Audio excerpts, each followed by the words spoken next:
Okay, here we go. All right. Thank you, everyone, and welcome to Thought Leader Thursday for February. It's so great to see all of you, and I hope that the week and the month has been going well. I'm sure that it has. We're excited to have our guest speaker today, Chuck Roundtree. I'll talk to you and introduce him to you in just a moment. We'd like to just go ahead and, oh, great. How you doing, Kim? I'd like to go ahead and take a moment to pray us in. And oh, great, Ruth. Um, Ruth, would you good to see you, honey. Would you be kind enough to pray us in? You're marvelous. Thank you, dear. Thank you. Such a blessing it is to come together in this way, to be able to reach out across time and space and touch each other's lives. Mm. And as we acknowledge this one presence moving in us and through us and bringing us together, showing up in all these beautiful ways around us and through us and as us, we realize the marvelous truth of being that is all that is. And we allow ourselves to feel that power and that presence that is being all that is. And as we allow ourselves to feel that and be that and allow the experience of it, we realize that all beings everywhere are part of this one and are feeling the same power and presence. And we know that any other idea is dissolved in the love and the life that we are now. As we fully experience and express the one spirit in us, through us, and as us, I give deep thanks that we get to have this opportunity, and I know that marvelous things are unfolding through this gathering here today. For so it truly is. And so I say, Amen. Amen. And so it is. Thank you so much, Ruth. Beautiful, beautiful. So let me just remind us of what we're doing here today. We have a wonderful guest, and again, I'll introduce him in a moment. And so he'll be speaking, and about 15, 20 minutes into it, we'll take some questions. So I would ask you that you raise your digital hand, which I think if you look down at the bottom of the screen, just move your arrow down there, you'll see a heart pop up where it says, react, and then your hand should be there. Is there a better way to do that, or is that it, Bill? You go to the react button, you choose raise hand. Just Pretty raise easy. your hand there, okay? And so just raise your hand and then we'll see you in order and we'll take you in order. So thank you so much for that. And so that's it for when we finish the talk today, then we'll talk about some other things that are going on and answer and remind you of some things you can get involved in. We're so glad to have you here and thank you so much. So let me just introduce our guest today. I'm so excited to have him. His name is Chuck Roundtree.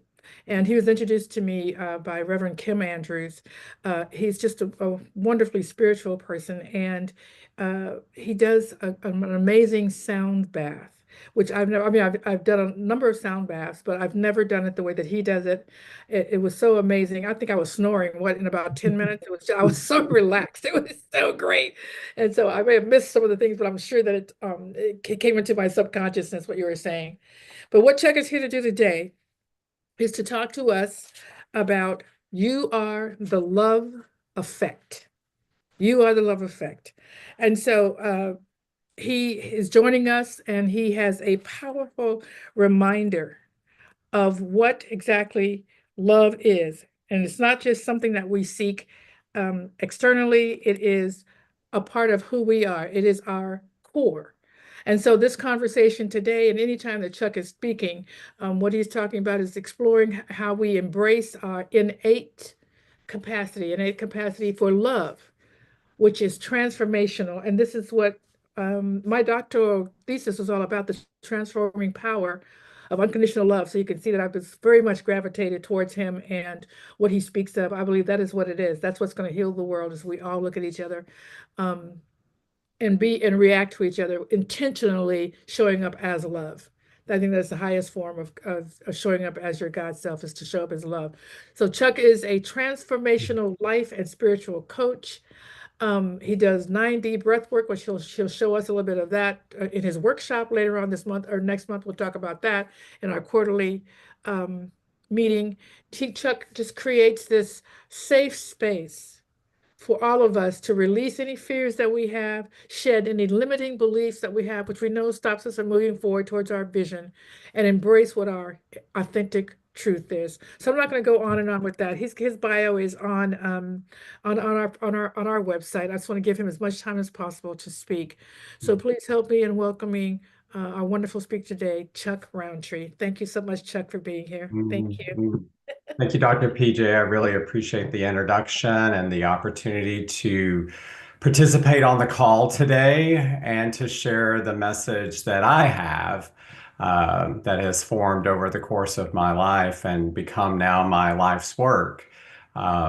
And so thank you so much for giving me the opportunity. I really do appreciate that. And I'm touched to hear that the sound experience that you and your community experienced met your need and gave you maybe something a little different, because I think that's what we all seek, is something a little different in life. Like everything is operating for our good. And when we can stop and really understand that and see that, it makes it a much more beautiful experience. So thank you for that too. I appreciate it. Yes. So today, everyone, I just want to do a little quick introduction about myself, about a little bit about my history and how I came to the place that I'm sitting in now, which is the founder of a company called The Love Effect. My journey in life has probably been similar to most people, where, I was raised in a moderate American family home, very religious. My family home was based in Church of Christ, very conservative through multiple generations of that. But as I grew and developed as a young child in that arena, there was something that didn't feel okay for me. Something felt a little off. I had a lot of questions about that, the understandings that I was being given. And probably the largest thing in that pathway was the way I was feeling this person known as God was being presented to me. And it was being presented in more of a judgmental, fear-based mode. And I just could not see that. I could not understand that. So I had a lot of questions. And so as I grew up in my life, this desire to know more, to believe that love is the way for all of us, and for how I want to live my life in harmony with everyone and full expression of self.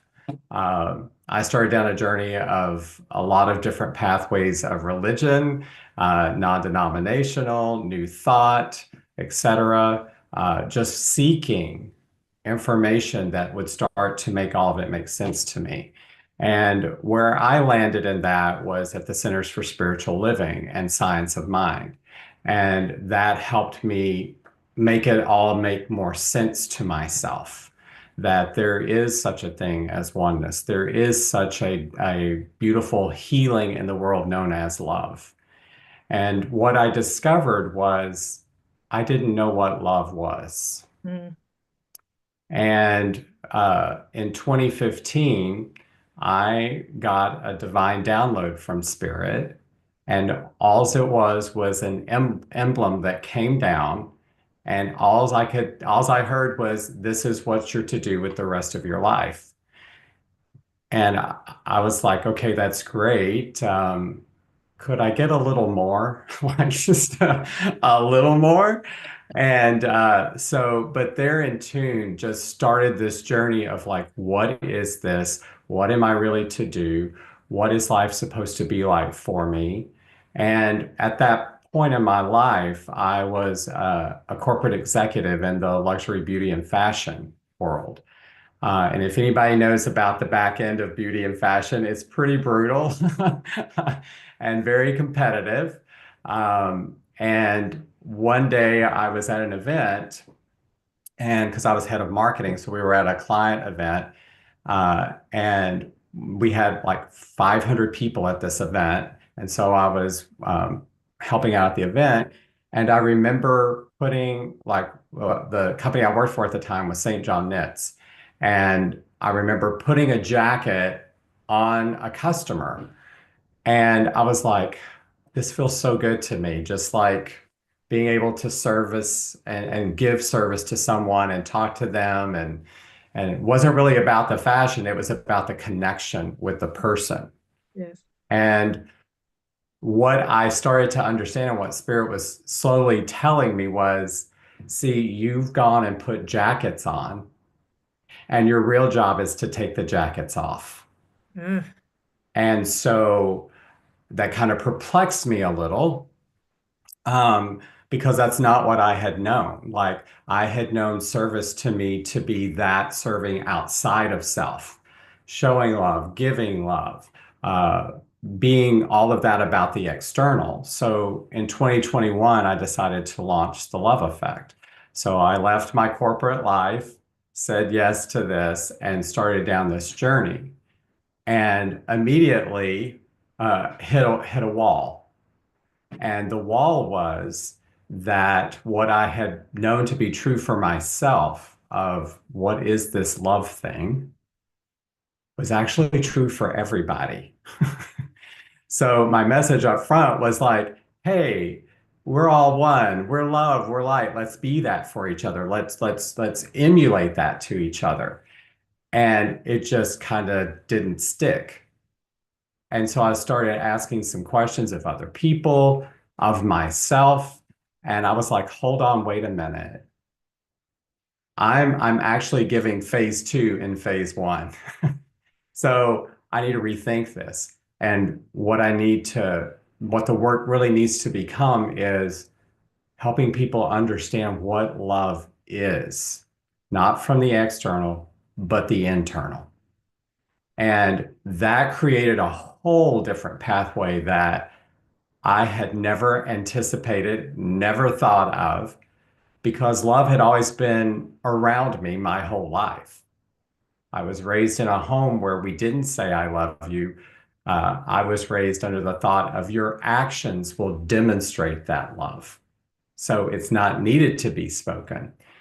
And later in my life with my father, because my mom passed at an earlier age, after she passed, I told my dad, like, I think we have this all wrong. I think that we do need to hear I love you. We do need to feel that. And we do need to see that. It's really important for that to solidify in me, in us, that that is actually true. And when I started the Love Effect, the second round, it became all about self-love and working through these understandings of self that are so intricate and so vast that I always tell my clients, don't worry, there is A, no mountaintop that you're going to reach, and B, you will never know yourself fully. You just won't. That's how big you are. You have no idea the vastness of self.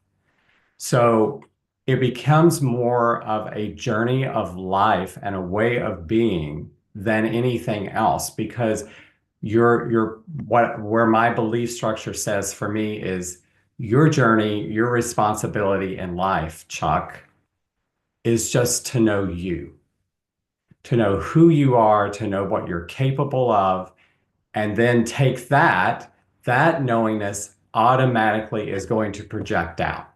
It just will.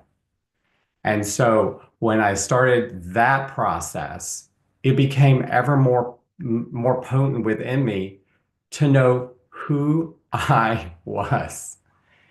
And so I started down a journey of inward healing that included a lot of alternative modalities that really I either didn't know about, or I had a belief structure that said, we don't do that.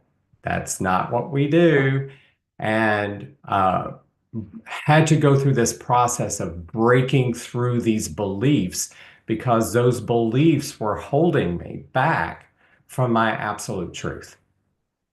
And so as I started to do the work, I started to see the value and what it was actually creating within me. And what it was creating within me was deep love of self. It was making me more confident about my life, about my choices, about how I was to be in this world. And so it just automatically started to translate out. And people would notice a difference of like, you're more peaceful, you're more calm, you seem that you have a deeper sense of yourself that I have not seen before. And when we're doing this kind of work, I always invite my clients to pay attention to those closest to you because they are going to be the divine witness back to you of your transformation. So it was the day my father and I were talking, and he's up in years. And so I've kind of, in my mind, I was like, it is what it is. This is how it's going to go with him, most likely for the rest of his life. I'm not going to be able to start sharing these kinds of things with him because he's pretty rooted in what he knows. Um, and so I never ventured down, like he would ask me, what am I doing with my life? And I would give him kind of a scenario about it, but I never really got too deep with it. And then one day we were talking, and all of a sudden, in the middle of conversation, he stops and he turns to me and he says, "What's up with you? What's going on?" And I said, "I don't really know your question. What are you asking specifically about me?" And he said, "You are not who I raised. You are not who I've known you to be." And I said, "Well, can you tell me how I'm not that?" And he said, "The person that I knew that I raised was very diligent and loving and caring, and I still see that. But that person also carried a lot of anxiety, a lot of stress, a high expectation on self, perfectionism, these things." And he goes, "And I don't see that anymore." And I said, is that a problem for you?" Because what I realized was he and I were so alike that he was seeing something different. And I said, "Is that a problem for you?" He said, "No, no, actually, I'm really grateful. And I'd kind of like to know what you're doing." And so I said, "Okay, but these things are probably not going to be aligned with your belief system because they weren't for mine in the beginning, and I had to work myself around it." And so I started sharing with him some of the things that I had been doing and that I had been on this journey for my whole life and finally gotten to this realization of self that we are innately loved within us. There it is, and it is present. It is ever running. It will never not be. It is there. We are connected to the Creator, the One. You want to call it God, Source, whatever you want to call it. We are divinely connected. We will always be connected. There is no not being connected. And as such, that moves me in a different way. That tells me, that gives me permission to operate in a different manner with myself, in a more loving capacity with myself, and a more harmonized way with what is around me, what is being presented to me, because I live in a way that says, this is the playground. And for the most of my life, I lived as, this is going to hurt you. This is not safe. You keep your guard up. It's a hostile environment. And I said, and when I stopped looking at that and I actually started to say, hold on, what's really happening here? What is really being spoken to me right now through what I'm experiencing? What I started to discover was it wasn't hostile. It was actually very loving and holding a lot of information for me. Mm. And so one of the things that I work with my clients on that is a part of that style of thinking is it's 3 steps. I always say, if you're in a situation where you feel that it's not safe or you're unsure, realize that it's a moment most likely that the universe is going, hey, think about this. Look at it like this. And so I tell everyone, stop everything. Don't move. Maybe if you need to hold your breath, even just bring everything to a halt. I don't care if you're in the middle of a conversation, walking somewhere, whatever. This is where you start to love yourself and start to engage in the universe in a different way. And so when you stop, all things stop. Your universe comes to a halt. And what you might experience is this rush of energy around you. Because depending on what's happening and how much you're into it, that's an energetic. And when you halt, that energy is still in motion because you've been moving. And you allow it to stop. And I said, just notice the passing of it so that you can be in that space. And once you're there and you felt that, just take a deep breath in and just breathe. Just be in that moment. And when you're in that breath, feel your system and feel that it is regulating down. So you become not a part of it, but it starts to incorporate as a part of you, and you are in control of that. And then once you're in that spot, love whatever you are experiencing. Love is ever present in all things. So ask yourself, what is love demonstrating to me right now that is for me? And when you start to do that, you change the narrative, you change the perspective. And it no longer becomes hostile, becomes very curious. Like, what is all of this? Like, what is this happening for me? And it's that shift philosophically of moving from all this is hostile and happening to me to, oh my gosh, this is happening for me. I just need to pay attention to it. And when we start to live like that, life no longer becomes debilitating and overwhelming.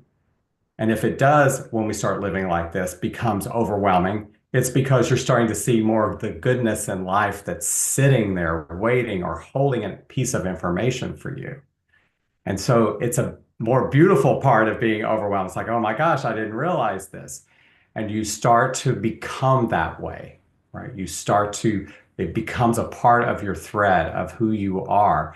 So that's why I always tell people my ultimate goal originally was for us to just love each other, for us all to just show up as love and be that for each other.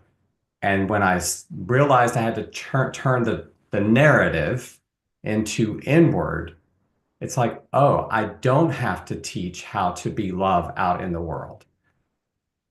I don't. I have to teach how to be love in your world, in the inner world. And when that locks in and you realize that all of this is happening for you and there's beauty in all things, and that you walk through this experience as love and let love speak to love, your dynamic will completely change and love will become the thread of how you live your life. And so you're just going to go do that. You won't be able to help yourself. You'll just go be it out there because whoever's standing in front of you is being presented to you through source for you. And so in the beginning of my work, coming from my background, I was like, who's my demographic? What's my target market? What's this? What's that? All these specifics. And I was like, oh my gosh, I'm spending a lot of time trying to narrow this down because it's hard to box love and who you serve in that vessel. And all of a sudden I was like, wait a minute, that's a boundary that I'm no longer willing to agree to. It's a thought process I'm no longer willing to agree to. Because I think one thing life does show us is sometimes the mavericks, the people that take something and they twist it a little different and they put a new meaning to it, they tend to be pretty successful because they have a different spin. Maybe they've taken a concept and polished something out of it that helps it flow better. And one of the things I've worked hard on because of my perfectionism and my desire to please and not feeling good enough is let it go. Mm. Let it go. And in the letting go, there is a sense of freedom that comes with that, and it allows the curiosity and wonder for you to experience life in a much more different and much more profound way. So my marketing strategy that I did create, because I was starting to see who do I really resonate with? What is that? What does that look like? I was like, okay, well, that's a thought. I have it, and it's great. And so if I get aligned with somebody in a more deep way, that's probably because they're in that certain range, but that's all fine and good. But my marketing strategy is and has been whoever spirit puts in front of me is who it is. Right. And there are no mistakes. Chuck, let me, if you don't mind, I'm going to go ahead Yeah, and inject here and allow sure. people, because you said a lot of things.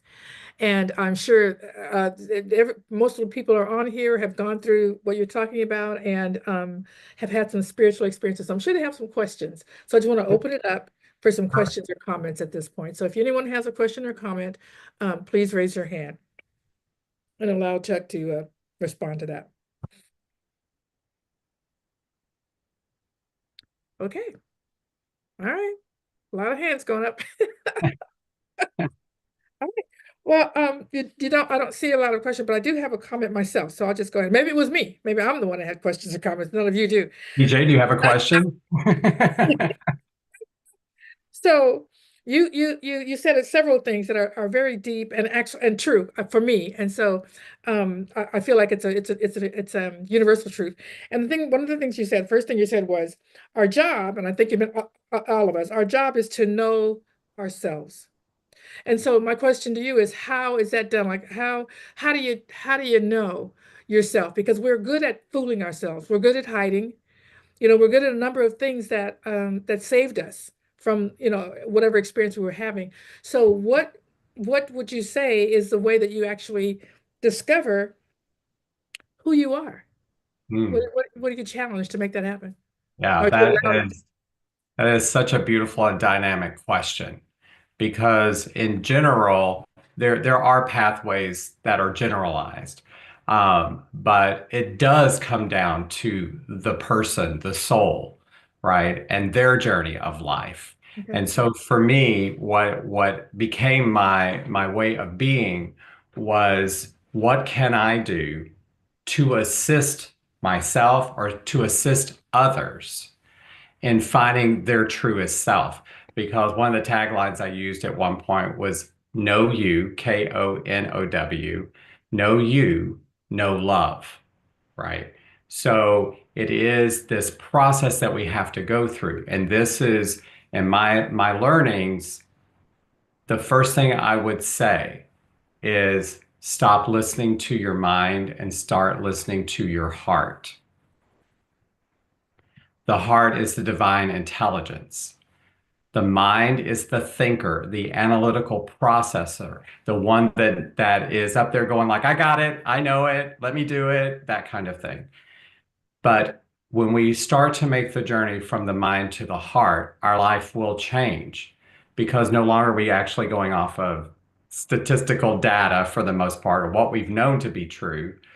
And we drop down into the heart center and we really feel that we are in the heart center and we ask the same question, then you most likely will get a different answer. A lot of people might call this your gut instinct, like you can see the facts, but you're like, something's not, I can't go I'm not going there.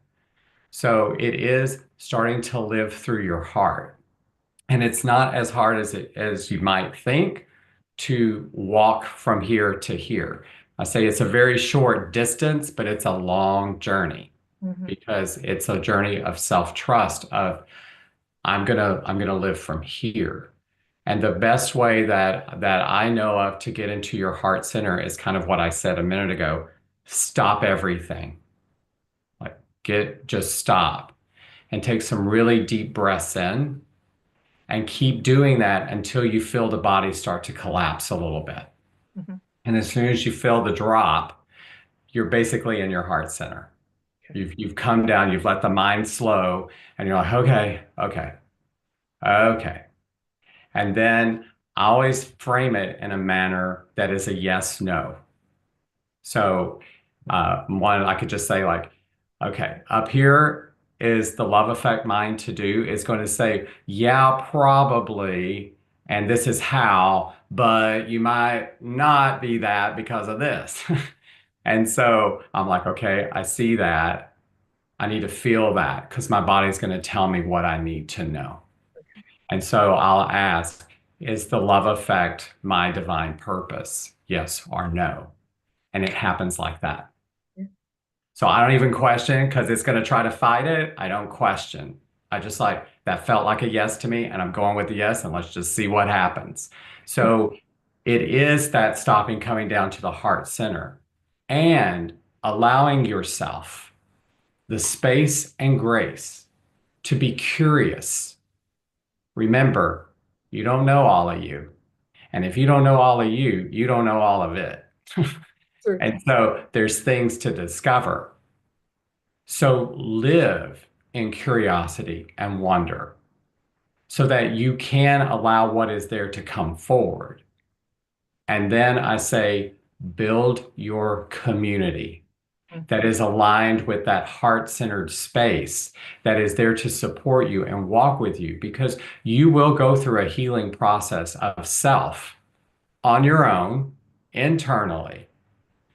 But without community support, it's going to be harder to sustain. And it's going to be harder to keep that level of energy going for yourself and the motivation for yourself. And it's just like what I was talking about earlier with my father saying, what's up with you? What's going on? Right? He's a part of my community that he's witnessing back to me like he didn't know what was going on. He just knew I like that, but I don't know what that is. So he had to ask, he had to be curious. And then I had to have the confidence of saying, whether you accept this or not, this is my truth. Yeah. Right. And it is so adamantly important. Once we take the journey down to the heart, we place the filter of love across what we ask and we say yes or no, and we let that body sensation through love guide and direct us. And we build people around us that start to resonate in the energy of that, because quite honestly, that energy in itself is going to pull those people toward you. Sure. It really is true. What you focus on grows. What your mindset is grows, whatever that is, because spirit is just like, what do you need? What do you need? What do you need? And if you're really locked into something like not good enough, victimization, deep trauma, all these things, that's the extent of how far you're going to get. So when we start to put people around us that see your pain, that support and lift you through that, just hold space, whatever that is. What I have personally experienced is the community I had is not the community I have. And I've seen a lot of people fall off through this process. And I've seen way more people show up. And so I live in what I call my soul family. So I might be the founder of a company called The Love Effect that offers these various modalities to help people. I'm going to refer back to the jacket that help people take this jacket off, the jacket of conditionality, the jacket of trauma, the jacket of limiting beliefs, the jacket of negativity of self-abuse, so to speak. How we talk to ourselves is a form of either love or abuse. So it's living in this awareness of like everything that I am intending to do for myself and for others is to come up and just say, hey, sister, hey, brother, that's not really serving you anymore. And do you see where it came from? Do you see all of that? And this is what it brought you. So it is this pathway of slowing it all down, coming through love, building support around you so that you can have that beautiful, safe space of discovery of self, because sometimes things come up that we're not even aware of when we really start to slow down and look and question. And in all the coaching that I do, it is to be present with the person and actively listen, because what I know to be true is they are telling me their recipe for healing. We are actually communicating outwardly our recipe for healing. What's missing is we're not listening to it. And so over and over, I'll go through this process of like literally just sitting there for 15 minutes and letting it go, like just listening, because what I'm listening for is where's the heat in what they're saying. There's things that have a little bit more intensity, and I write them down. And all I really do is I come back and I say, well, what about this? And they will say, oh my God, how did you know that? Got it. Yeah. Right. And so it's our listening to ourselves, really hearing what we are saying. We do have another question that's Sure. Kim Andrews has a question for you. Go ahead, Kim. Chuck, how are you, brother? I am good. Good to see you. Good to see you. I love you dearly. Same here. One of the things I love that you said, because this is one of the things I've been exploring in the last number of months, was that we have no idea of the vastness of self. And I love how you were talking about to stop and to breathe, because it's when I stop and slow down and stay in a moment of possibility that I do get to find out, who am I in this vastness? And I think what love does, what spirit does, is it always calls us to more. It always acquaints us that with this so much more, this vastness that we are in pure potentiality, but then we get to choose, who am I in this moment? Mm-hmm. And what love is having me do now is to choose more, choose so much more than I ever have chosen before, to see myself in a light that's so much more brilliant, so much more expansive than ever before. But I think that does take, what you're saying is to stop and to breathe and to allow things to slow down, because that's when we can really hear spirit, our divinity, our soul speak to us and say, this is what I have for you now. And it is so much more than you've ever known yourself to be. And that's when life can open up. And that's when I've seen things change for me in this last year. And you and I have worked very closely this last year with what I'll call opportunities for growth. And, and it really has acquainted me with something I never thought I was. Mm. And I've done a lot of healing work over the decades. So it was quite the journey this last year to be acquainted with this expansive Kim that I was not acquainted with before. So I think if people go home with anything, I think it's that we don't know the vastness of who we are. And that if we'll stay in possibility, if we will let ourselves be open, then we can see that and we can hear it and especially experience it, because that's when life shifts. Mm-hmm. If we'll allow ourselves to experience that vastness, then life can change on a dime and change in ways that we never dreamed. So thank you very much for saying that out loud. Mm-hmm. Thank you, Kim. I appreciate that. Yeah. One of the words you used is a very significant word for me in this thing called life and how we look at it, is the word experience. And our conditioned culture always looks at us of like a resume and what that experience has been. What has our experience been?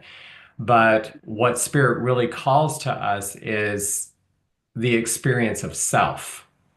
How does self experience all of it, all of the universe? How are we looking at that? How are we engaging with that? And what tends to truly happen is our our traumas, our conditions, our beliefs start to build walls to that experience. Yeah. And it is my firm belief that we are sovereign. And as such, we have a kingdom. And that kingdom is the vastness of ourself, right? And so we have a divine right of choice and will to move through the experience and say, this is allowed in the kingdom, and that's not. And at some point, some things we have allowed into our kingdom get disruptive. And as the sovereign, we say, okay, that's going to have to move this way. You're going to have to go outside the kingdom for a little bit. Find yourself and come back, right? And so we are always at choice to rule our kingdom how we truly feel is in our best interest, not the interests of the assumptions and the expectations, but our truest wisdom, our truest way of being, so that we can experience this life. But the key is experiential. So even like the sound baths I do, I no longer call them sound healings because I'm not in control of someone's healing.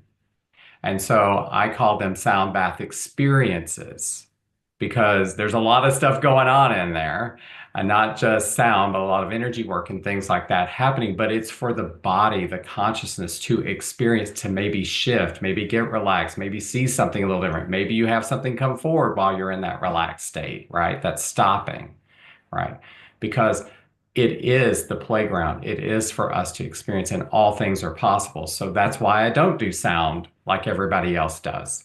I have my own divine way of doing that. And that's because I see what happens. I pay attention and look at that and say, people are having different experiences within this modality. And that's what I seek. That's part of the unlocking of self and the allowing of self. Chuck, you have a couple of more questions. Yeah. We're going to call on Ruth Miller. Ruth? Thank you so much. This is beautiful, Chuck. I just really love the way you're integrating so many wonderful things. And one of the things that came up for me as I was listening is the shift into curiosity is a marvelously supported process in the neurophysiology anymore, because we're not going down into the amygdala and the fear and all of that. We're shifting back up into the cortex so we can ask questions, yes? And when we can ask questions, then the emotions are not driving us anymore. So I love what you're offering. It fits the science as well as the spirit. Beautiful. Thank you so much. Thank Thank you, Rick. you. I greatly appreciate that. Greatly appreciate it. You have a question from Reverend Catherine? Hi, Chuck. Thoroughly enjoying this. Thank you so much. You were right at a point where I'm like kind of breathless to find out what your next comment was about to be. And you were talking about your marketing, and you were talking about how you sort of expanded the field to whoever was coming into you, and you were clear about who, where you are, and that you don't have all the answers, and accessing the source. And you were just going somewhere with that I was really intrigued and on the edge of my seat. So if you could pick up that strand and weave it back in, I don't know if you remember exactly where you Yes. were. Thank you. For sure. Thank you for that question. Thank you for being here. I truly appreciate it. This is a change in my internal philosophy, and it's one that I impart to people I work with. Is this part of the curiosity and the wonder, right? Of not confining things to a degree, right? That's that understanding of like, okay, my schooling, my education has said, this is how you do it, right? This is how you do marketing. This is you narrow down to this person you're going to focus on, and you speak to that person and that kind of thing. And the freedom that came in of like saying back to choice, not doing that, not doing that, right? What it did for me and what I invite others into is that it took the filter off of judgment. So let's just say my demographic tends to be women 35 to 65 that have had a deep trauma imparted to them in their life by a man. That's where I kind of landed with the sweet spot in that world, right? And looking around, a lot of my clients are of that. But then when I have people that show up outside of that, I would check in with my nervous system. And my nervous system would start to go, and my mind would go like, well, that's not your person. That's not your, like, okay, good luck. Good luck with that. And when I shifted from like, wait a minute, if this is really what I believe with all parts of my being, that this is all for me, that this is all demonstrating something to me that is here to expand me and for my good, then it's going to show up in a lot of different ways. And I had to kind of blow up my belief system to heal myself, right?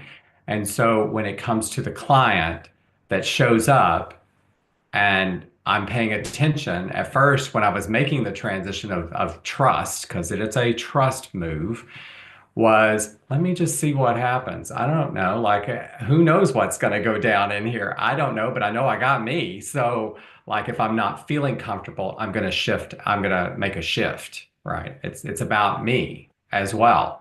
So what I started to uncover in doing that was more and more outside of that demographic were showing up more and more, even people calling me and asking me, would you work with my child? And I'm like, hold on, how old is the child? Like, give me a second. And then I just quickly shift into whoever spirit puts in front of me is who I serve, period. It will all work out. If they're in front of me, it's divinely placed. Who am I to say no or yes or no to? I just want to see what happens. And Dr. Catherine, what really happened was the way I looked at life in general, experiences, meeting people, all of that completely shifted. And it was almost like I couldn't get enough. It was like I was going out in the community more, meeting more people, doing more things. A beautiful soul like Kim shows up in my world and says, hey, come do sound at my community. I'm like, oh my God, are you for real? Okay, great. Let's do that. And having this opportunity once a month to be in circle with her community so generously and just loving it, absolutely loving every part of it. And that showed me like when you let spirit be your best partner and you trust, and when you trust that, and that means you trust yourself, all things are really possible. That is the realm of possibility. And all we have to do when we're doing that is feel it. Feel it right here in the heart. Is this feel good to me? Does this light me up? Does this make me want more? Does it make me want to keep going forward? And every time, ever since I've made that shift, the worry has gone away. My history has been inherited emotions and trauma. So I don't really want to get into the generational ancestral thing, but that is really real. And so uncovering, like going back and having a conversation with my dad before he passed about like, I really don't care about the medical issues that have been inherited in the family. I want to talk about the emotional, the mental constructs of the family. Where is addiction? Where is like worry? Where is anxiety? Where is stress? Where are these things, right? And all of a sudden, getting this plethora of information about addiction and all this stuff in my mom's line and in his line, all of a sudden I could just see it all. And I'm like, oh my gosh, that's all in here. Parts of that are in here. So where is that showing up within me? So the level of being that wanting to know self no matter what, that will trump the fear of not doing it. That sense of self-discovery that says, you don't know you and you need to know you. Where is it at? What does that look like? it switches the dynamic off of fear because most people do not want to go into the history. But when they start to realize, like, no, in your deepest trauma, like I always say, the most painful thing that happened to you in your life is holding the key to your purpose. So you need to take the moment to go back and reinvestigate that, because even though it was in a part super difficult, loving self no matter what means what's in that for me, because it's for me as well. And that's the beautiful part about the journey inward, is going back. And I always say you're kind of the miner of that trauma, where you're scooping down in it and you're like shaking it out. And all you're trying to do is get the silt and all the debris and stuff out of there so you can find that little piece of gold that's sitting in there that makes you go, oh, uh, oh, oh man, yeah, I see that, right? And one thing I would say to you, like as an example, would be a lot of people have abandonment issues. And so when we can go back and lovingly take time to go back and investigate to find that piece of gold, more times than not, that person that's been abandoned has set in motion a sense of independence about themselves, that they have a drive about themselves. I'm doing this. It's up to me. Nobody's there for me. I'm going to like go for it, go for it, go for it. And they tend to be very successful people in life because of that independent determination of reliance on self. When they realize that that's a gift that's sitting in it, everything gets reconfigured, right? Now there's a sense of love about what did transpire. Forgiveness can come in more frequently and more fluidly and easily, because now they've re-engaged a relationship with it in a different way, where it's not holding them anymore. They're taking the gift from it and leaving, because in the realm of energy, that is what is happening. And we are holding these things, and that energy is sitting there going, could you just look at me? Could you just let me tell you what I need to tell you? And when that moment is given to it, what I have seen repetitively is when the person reaches that moment, it is most likely the most cathartic moment of their entire life. There will be deep emotions that come forward and these kinds of things that are pulling that, it's coming out of the body and it's being allowed to be released and out. And the body goes, oh my gosh, finally, thank you. Oh, yes, right? And any time that we in our life have had an experience, especially a high trauma, or just somebody in passing where we're like, just want to like, right? And you don't, because in society, we're like, don't do that. You're not supposed to do that, right? And we swallow it. It goes nowhere. It goes in and it sits there. Yeah. Oh, We have, go ahead, I'm sorry. it's okay. Yeah. That's to me, Dr. Catherine, in general, it is just taking that guidance of spirit and letting it unfold. We are coming close to the end of what we're doing today. We have one more question that we want to take from Joanna.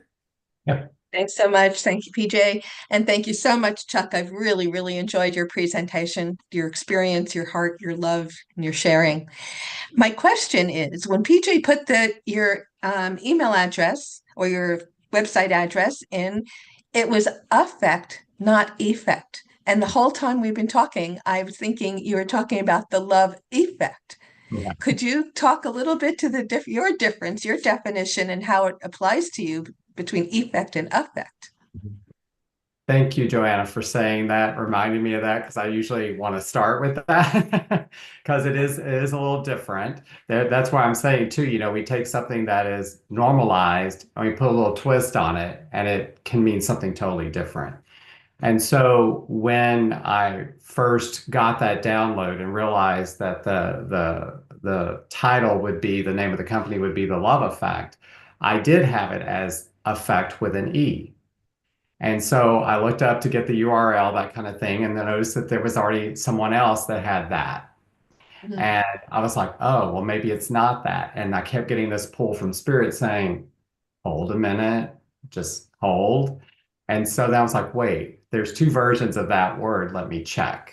And so when I checked the affect, it was available. Mhm. And I'm like, oh, that's it. Okay. And I was like, wait, now what does that mean? Like what kind of meaning comes around that? And so when we use it in our name as the law of affect, it becomes a noun, right? And it is kind of an unconventional way of using it in the world, right? And so when I say you are the love effect, I am the love effect, because Spirit kept saying, you need to get like you're it, you are it. And I was like, okay, let me see that. What that really signifies is that you are love. You are Mhm. the effect of love Mhm. in the world, right? Which creates the effect. So it is through divine love that we influence, that we show a different power of self, not that kind of self, that kind of power, but the Mhm. love power, the power of love, which will trump all power. It will trump it all. And allowing oneself to be that emotional expression of it. And so that's why I say my goal is to create within people the knowingness that they are the love effect. And so by default, it will take care of itself out in the world, because when you show up as that, you are that, that's who you are. And that creates the effect out of you being the effect. Makes sense? Nice. Yeah. Very nice. Mhm. Yeah, makes So sense. I will share with you right quick, the symbol, this isn't the best, but I don't know if you can see this, but the symbol of the company is a sideways heart with a line in it and a circle. And so the Hmm. line represents the I am. The heart on its side means it's in action, it's moving.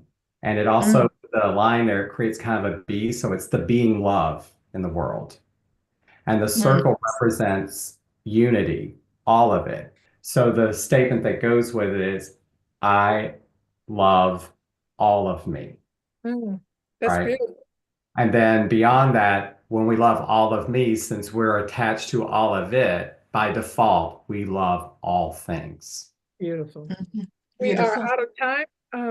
Thank you Thank so you. much, Chuck. I just appreciate you, all of you, for your questions. I know that you have a question or a comment, so let's want to ask you to go ahead and drop it in the chat, because we really need to give Bill some time to let us know what's coming up. So I do see your hand up, but we're not going to be able to take it at this time. Bill, what do you want to share with us about what's coming up? Want to share a couple of fun things. Chuck is going to be back for the quarterly workshop. We do one of those 4 times a year. It's going to be on the 22nd of March. It's a Saturday. It's 9 to 11 a.m. Pacific time, which means it's noon to 2 or so on the East Coast.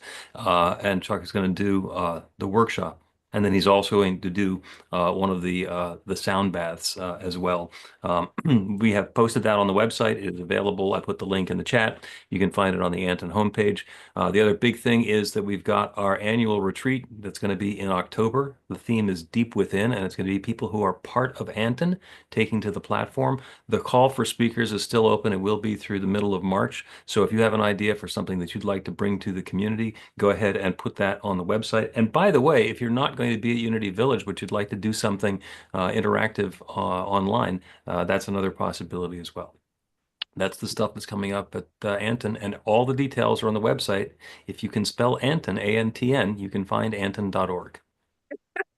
Beautiful. Thank you, Bill. So there's a lot going on. I do encourage you to check out the website. Bill's got a meditation on Wednesday nights. There's a lot going on. So please do check out the website. I do want to give this last minute to Steve Albert. Dr. Steve, thank you so much. And share your meal with us. Yahoo! Breakfast. Great, because I haven't had it yet. Lovely. That is so great. Thank you.